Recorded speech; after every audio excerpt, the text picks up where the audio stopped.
Assalamualaikum warahmatullahi wabarakatuh. Baik anak-anak, bertemu lagi dengan Bapak. Pada kesempatan kali ini kita akan belajar pendidikan agama Islam dan budi pekerti untuk kelas 8 khususnya, yaitu bab 1 ya. Dan Bapak harap walaupun pada kali ini kita sedang berada dalam masa pandemi COVID, semoga kita semua senantiasa diberikan kesehatan oleh Allah Subhanahu wa Ta'ala, dan semoga kita juga dipermudah dalam menuntut ilmunya, dalam belajarnya, walaupun pembelajaran yang kita lakukan ini adalah pembelajaran jarak jauh melalui metode daring atau dalam jaringan. Baik, sebelum kita mulai, alangkah lebih baiknya kita buka pertemuan kita pada hari ini dengan membacakan basmalah bersama-sama. Bismillahirrahmanirrahim. Semoga kita dipermudah untuk menyimak dan memahami isi daripada materi yang akan kita bahas pada kesempatan kali ini. Ya. Bab 1 yaitu tentang meyakini kitab-kitab Allah, mencintai Al-Quran ya. Dalam buku yang sudah kalian pegang masing-masing itu bisa kalian buka pada bab 1. Di sana pada bab ini kita akan membahas tentang 4 kitab yang Allah turunkan ke muka bumi. 4 kitab tersebut adalah ada kitab Taurat, kitab Zabur, kitab Injil, dan juga kitab Al-Quran. Di mana untuk 3 kitab yang Allah turunkan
meyakini keberadaan Al-Quran, kita harus bisa membaca Al-Quran, harus bisa memahaminya, dan juga yang paling penting adalah harus bisa berpedoman kepada isi daripada kitab Al-Quran yang Allah turunkan kepada Nabi Muhammad SAW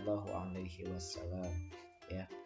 Dan pada intinya, sikap mulia yang harus kalian bisa cerminkan dalam kehidupan kalian sehari-hari adalah kalian bisa mencintai Al-Quran, bisa rajin beribadah, rajin beramal soleh, lalu juga bisa menjauhi maksiat, menjauhi hal-hal yang dilarang oleh Allah Subhanahu wa Ta'ala, yang dibenci oleh Allah Subhanahu wa Ta'ala ya. Mencintai Al-Quran ini bukan hanya kita harus bisa menjaga, tidak, tetapi kita harus bisa membaca, harus bisa mempelajari, harus bisa memahami, bahkan kita harus bisa mengamalkan segala sesuatu yang Allah tuangkan, yang Allah firmankan dalam Al-Quran tersebut. Kita harus bisa mengamalkannya dalam kehidupan kita sehari-hari. Baik. Di sini secara umum Bapak akan menjelaskan pengertian iman kepada kitab-kitab Allah ya. Iman itu menurut bahasa artinya percaya.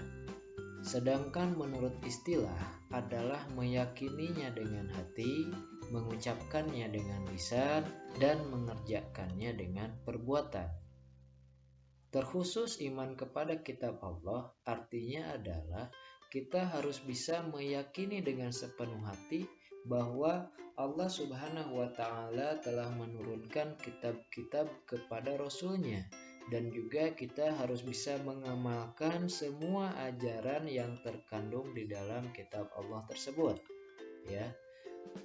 Nah, ada dalil yang Allah firmankan, salah satunya adalah dalam Quran surah Al-Maidah surah ke-5 ayat ke-16.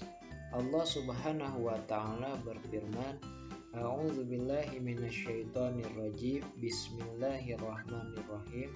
Yahdi bihillahu manittaba'a ridwanahu subulas salami wa yukhrijuhum min zulumati ilan nuri biiznihi wa yahdihim illa syiratim mustaqim.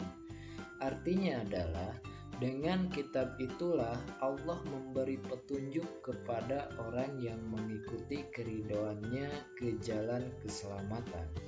Dan dengan kitab itu pula Allah mengeluarkan orang itu dari gelap gulita kepada cahaya dengan izinnya dan menunjukkan ke jalan yang lurus. Nah, dari ayat tersebut kita sudah bisa melihat dan juga sudah bisa memahami tujuan Allah menurunkan kitab-kitabnya kepada Rasul pilihannya, yaitu adalah salah satunya untuk memberikan petunjuk kepada orang yang mengikuti keridhoannya, orang yang mengikuti semua ajaran yang dicantumkan oleh Allah Subhanahu wa Ta'ala di dalam kitabnya, dan juga untuk menyelamatkan orang-orang yang ingin dan mau mengikuti ajaran dalam kitab tersebut.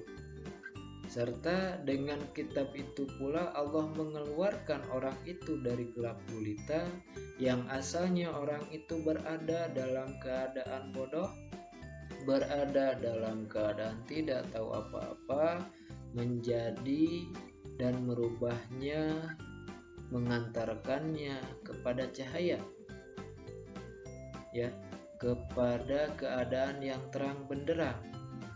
Ada banyak pengetahuan di dalamnya ketika seseorang itu mau apa?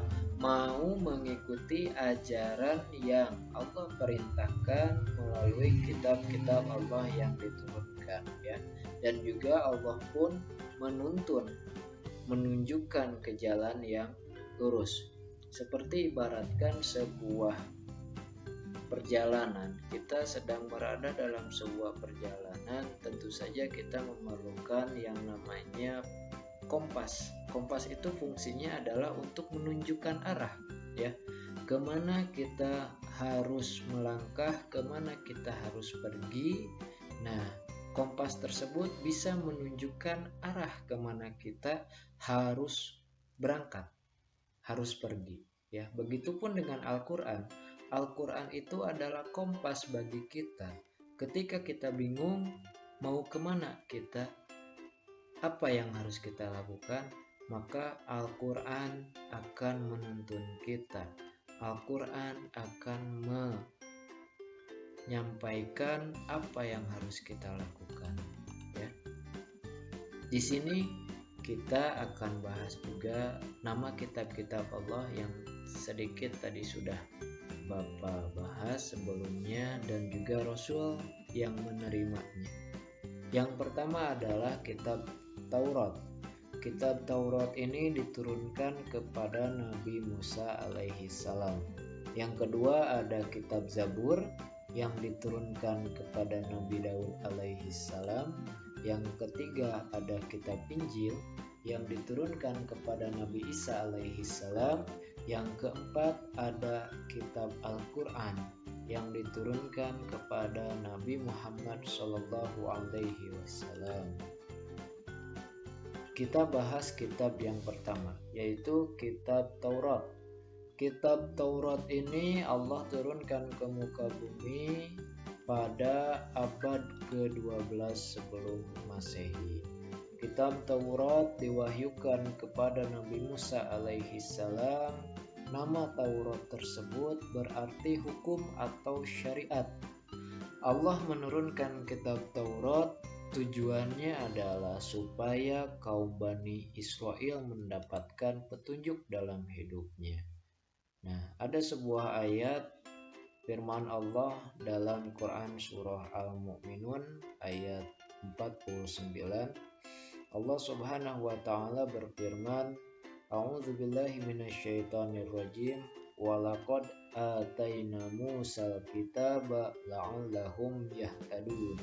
Dan sesungguhnya telah kami anugerahi kepada Musa alaihi salam kitab Taurat agar mereka Bani Israel mendapatkan petunjuk.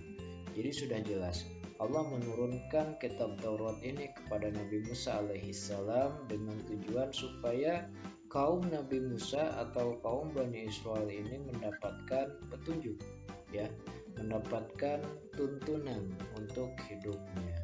Lalu yang selanjutnya, kitab Taurat ini memiliki ajaran pokok dalam kitab Taurat tersebut. Yang pertama adalah ajaran yang terkandung dalam kitab Taurat. Satu, perintah untuk mengesahkan Allah, supaya menunggalkan Allah, mengesahkan Allah, tidak ada lagi Tuhan selain Allah.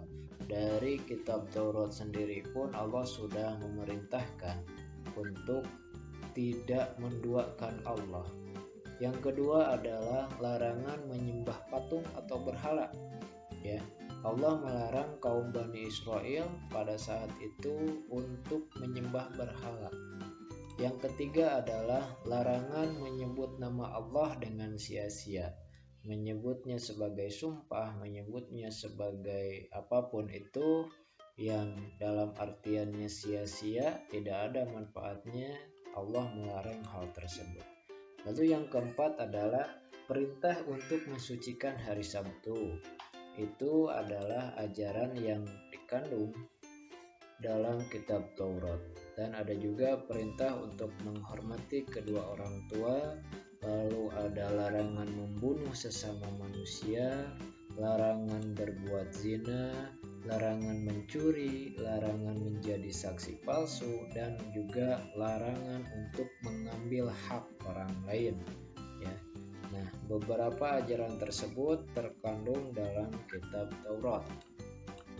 Selanjutnya, kitab yang kedua yang Allah turunkan yaitu adalah kitab Zabur. Allah turunkan kitab Zabur ini pada abad ke-10 sebelum Masehi, ya. Kitab Zabur ini diturunkan kepada Nabi Daud alaihi salam untuk apa? Untuk bangsa Bani Israel atau umat Yahudi di daerah Yerusalem dan ditulis dalam bahasa Kipti, ya. Dalam Quran surah Al-Isra ayat 55, Allah Subhanahu wa taala berfirman, A'udzubillahi minasyaitonirrajim. Wa rabbuka a'lamu biman fis samawati wal ard. Walaqad faddalna ba'dhan nabiyyina 'ala ba'di wa ataina Dawuda zabura. Yang artinya adalah, dan Tuhanmu lebih mengetahui siapa yang ada di langit dan di bumi. Dan sungguh kami telah memberikan kelebihan kepada sebagian nabi-nabi atas sebagian yang lain.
menjelaskan bahwa Nabi Isa itu bukanlah Tuhan, melainkan merupakan hamba Allah, dan Allah telah memberikan kitab Injil kepada Nabi Isa alaihi salam dan menjadikan Nabi Isa alaihi salam sebagai seorang nabi. Dalam kitab Injil ada beberapa ajaran yang terkandung di dalamnya. Ajaran-ajaran kitab Injil itu yang pertama adalah perintah untuk kembali mengesahkan Allah. Karena apa? Pada zaman itu, zaman Nabi Isa, semua kaum Bani Israel itu sudah lupa. Untuk apa? Untuk mengesahkan Allah, untuk menyembah Allah. Mayoritas dari mereka itu banyak yang menyembah berhala, yang menyembah patung, yang menyembah pohon, dan yang lain sebagainya. Yang kedua adalah membenarkan keberadaan kitab Taurat. Ini juga karena kaum Bani Israel itu tidak percaya bahwa Allah sudah menurunkan kitab sebelum kitab Injil, yaitu kitab Taurat. Yang ketiga adalah menghapus beberapa hukum dalam kitab Taurat yang tidak lagi sesuai dengan perkembangan zaman, ya. Jadi ada beberapa hukum yang Allah tiadakan disesuaikan dengan zaman yang terjadi pada saat zaman Nabi Isa alaihi salam. Dan juga menjelaskan bahwa kelak akan datang kembali Rasul setelah Nabi Isa alaihi salam, yaitu Nabi Muhammad Shallallahu alaihi wasallam. Dan Allah pun menerangkan kelahiran kedatangan Nabi Muhammad Shallallahu alaihi wasallam ini dalam kitab Taurat, ya. Selanjutnya adalah kitab Al-Qur'an yang Allah turunkan pada abad ke-7 Masehi. Allah menurunkan kitab Al-Qur'an ini kepada Nabi Muhammad Shallallahu alaihi wasallam yang menjadi Rasul terakhir, Khatamul Anbiya, ya. Rasul penutup. Tidak ada lagi Rasul setelah Rasulullah Muhammad Shallallahu alaihi wasallam. Kitab Al-Quran ini diturunkan oleh Allah sebagai penyempurna dan juga sebagai pembenar kitab-kitab sebelum Al-Quran, ya. Allah Subhanahu wa ta'ala dalam Quran surah Ali Imran ayat ketiga, Allah Subhanahu wa ta'ala berfirman, Nazzala 'alaikal kitaba bil haqqi musaddiqan lima baina yadayhi wa anzala taurata wal injil. Yang artinya adalah Dia menurunkan kitab Al-Quran kepadamu Muhammad yang mengandung kebenaran, membenarkan kitab-kitab sebelumnya, dan menurunkan Taurat dan Injil, ya. Jadi kitab Al-Quran ini Allah turunkan kepada Nabi Muhammad SAW, yaitu untuk membenarkan kitab-kitab sebelumnya. Dalam kitab Al-Quran ini kita juga bisa mengetahui beberapa ajaran pokok yang terkandung dalam kitab Al-Quran. Di antaranya adalah satu, Allah Subhanahu wa ta'ala mencantumkan hal-hal yang berkaitan dengan akidah atau keyakinan di dalam Al-Quran. Hal yang berkaitan dengan keimanan, ya. Yang kedua adalah Allah pun menyertakan akhlak budi pekerti, bagaimana pembinaan akhlak yang mulia, dan juga kita harus senantiasa menghindari akhlak-akhlak tercela. Allah Subhanahu wa ta'ala berfirman di dalamnya banyak sekali ayat-ayat yang menjelaskan tentang akhlak, yang nanti akan Bapak jelaskan lebih lanjut pada pertemuan berikutnya. Yaitu yang ketiga adalah ada ajaran mengenai ibadah, ya. yakni berkaitan dengan tata cara ibadah kepada Allah Subhanahu wa Ta'ala, seperti puasa, sholat, haji, dan yang lain sebagainya. Lalu yang keempat adalah muamalah. Muamalah di sini adalah bagaimana cara kita berhubungan sesama manusia, ya, dengan teman, dengan orang tua, dengan tetangga, dengan saudara, ya. Di sini Allah pun menuangkannya dalam kitab Al-Qur'an. Lalu yang kelima itu adalah tarikh atau sejarah, ya. Berkaitan dengan kisah teladan para rasul, para sahabat, dan juga kisah-kisah yang bisa dijadikan pelajaran bagi kita dari umat-umat terdahulu. Ya. Setelah kita mempelajari hal-hal yang berkaitan dengan iman kepada kitab Allah Subhanahu wa Ta'ala, maka ada beberapa hikmah yang bisa kita ambil dalamnya. Yaitu yang pertama adalah memberikan petunjuk kepada manusia, ya, yang menjadi tujuan Allah untuk menurunkan kitab tersebut kepada Rasulnya untuk disampaikan juga kepada umatnya, itu adalah memberikan petunjuk kepada manusia. Yang kedua adalah menjadikan pedoman dalam hidup manusia. Tentu saja kita harus bisa berpedoman kepada siapa? Kepada Rasul. Melalui apa? Melalui kitab yang Allah turunkan. 3. Memberikan wawasan sejarah kehidupan orang-orang terdahulu, ya. Seperti yang tadi sudah dibahas dalam kitab Al-Qur'an, khususnya Allah Subhanahu wa Ta'ala banyak sekali berfirman mengenai sejarah-sejarah kisah para rasul, kisah para sahabat, ataupun orang-orang yang bisa dijadikan teladan bagi kita. Yang keempat adalah mengetahui besarnya perhatian dan kasih sayang Allah Subhanahu wa Ta'ala kepada kita.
Selanjutnya ada meningkatkan kesabaran saat menerima cobaan, saat menerima ujian, dan juga saat menerima musibah yang menimpa pada diri kalian masing-masing. Ya, nah, alhamdulillahirabbil alamin. Mungkin kurang lebihnya itu saja yang kita pelajari pada hari ini untuk lembar kerja. Insya Allah akan Bapak share melalui wali kelas atau melalui grup WA, dan mudah-mudahan apa yang Bapak sampaikan ini bisa bermanfaat bagi kalian, khususnya ya bagi semua umumnya, dan mohon maaf kurang lebihnya apabila ada kesalahan yang timbul, itu adalah murni kesalahan Bapak selaku manusia biasa, dan adapun jika itu benar, maka kebenaran itu hanyalah milik Allah Subhanahu wa Ta'ala. kita tutup pertemuan pada hari ini dengan ucapan hamdalah bersama-sama. Alhamdulillahirabbil alamin. Semoga bisa bertemu lagi di pertemuan selanjutnya. Ya, akhirul kalam. Billahi taufik wal hidayah. Wassalamualaikum warahmatullahi wabarakatuh.